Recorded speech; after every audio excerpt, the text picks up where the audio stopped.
భయ్యా మీకు ఈ విషయం తెలుసా? ఈ దీవిలో ఉన్న కోతులన్నీ పీతలు తిని బతుకుతాయంట.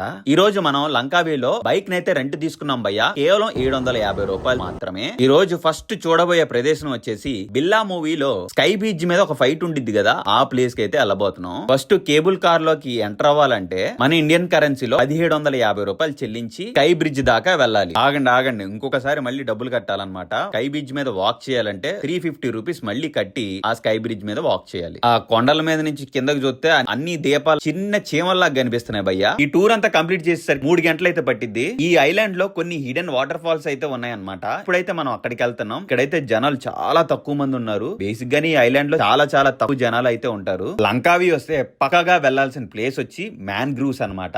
ఎందుకంటే యునెస్కో వాళ్ళు దీన్ని హెరిటేజ్ కింద కన్సిడర్ చేశారు. ఈ బోట్ రైడ్ లో మీరు ఫస్ట్ చూసేది గొరెల్లా మౌంటైన్ అన్నమాట. Eagle feeding spot. ఈ ఐలాండ్ కి ప్రత్యేకత ఏంటంటే ఈ గద్దలే అన్నమాట.